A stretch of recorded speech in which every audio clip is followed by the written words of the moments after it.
என் மக்களே இப்படி பண்ணாதீங்க, இது வேண்டாம் அப்படின்னு ஏலி தன்னுடைய பிள்ளைகளை பார்த்து சொல்லுவாரு. வேண்டாம் அப்படின்னு சொன்னா இந்த பிள்ளைகளுக்கு என்ன அப்படின்னு சொன்னா, மனம் திரும்புவதற்கு அவர்களுக்கு விருப்பமே இல்லை. இல்ல நாங்க அப்படிதான் போவோம். என்ன அப்படி சொல்றீங்க? உங்களுக்கு வயசாச்சு, நீங்க கிழவை, நீங்க அமைதியா ஒரு இடத்துல இருக்க வேண்டியதானே, நீங்க எதுக்கு கத்திட்டு உட்காந்துருக்கிறீங்க? உங்களுக்கு ஒண்ணுமே தெரியாது, உங்களுக்கு படிப்பறிவே இல்லை, நீங்க எல்லாம் 10 வருஷத்துக்கு முன்னாடி இருக்கிறீங்க, நீங்க எல்லாம் 20 வருஷத்துக்கு முன்னாடி இருக்கிறீங்க, நீங்க எல்லாம் எங்களுக்கு எந்த ஆலோசனையும் சொல்ல வேண்டாம், எங்க வாழ்க்கையை நடத்திக்கிறதுக்கு எங்களுக்கு தெரியும், நான் எப்படி போறேன்னு எனக்கு தெரியும், இதெல்லாம் பண்ணாம ஒரு மனுஷன் இருக்க முடியுமா? இதெல்லாம் வாழ்க்கையில சகஜமான ஒண்ணு, இதெல்லாம் எல்லாருமே நடக்கிறது தான், கடவுள் என்ன பெரிய கொடுமையாளரா?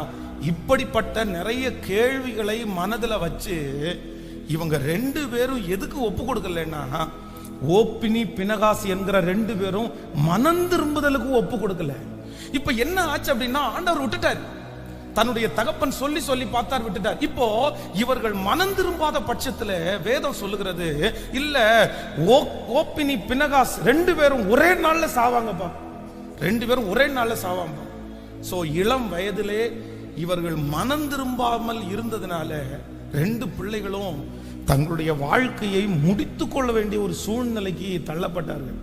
பிரதர், சிஸ்டர், யாருக்காக ஆண்டவர் பேசுறாருன்னு தெரியல, நீங்க எந்த வழியில போறீங்கன்னு தெரியல, ஏதாவது ஒரு வழியில சத்துரு உங்களை இழுத்து கொண்டு போகலாம். ஆனா கர்த்தர் உங்களை மனம் திரும்புவதற்காக பல விஷயம் உங்கள்கிட்ட பேசிட்டே இருந்து நீங்க நிறைய பேர் எல்லாத்துக்குமே ஒப்பு கொடுக்கலாம். ஆனா அந்த வழியை குறித்து நீங்க ஒருவேளை நீங்க நியாயப்படுத்தலாம். நான் அதுல மாற மாட்டேன், நான் அதுல திருந்த மாட்டேன், நான் அதை விட்டு வெளியே வர மாட்டேன், அது ஒன்றும் தப்பு கிடையாது, அது எல்லாருமே பண்றதுதான், எல்லாருமே செய்யறதான். உங்களை நியாயப்படுத்தி கொண்டு நீங்கள் அதிலிருந்து மனம் திரும்பாவிட்டால் நிச்சயமா சொல்ற, அடுத்த வருஷத்துக்குள்ள காலடி எடுத்து வைக்கும் போது கர்த்தர் எதை குறிச்சு உங்கள்கிட்ட பேசுறாருன்னு தெரியல. ஒருவேளை கோபமா இருக்கலாம், அசுத்தமா இருக்கலாம், ஒரு விபச்சார பாவமா இருக்கலாம், இல்லைன்னா கள்ள காரியங்களா இருக்கலாம், ஒரு திருட்டா இருக்கலாம்.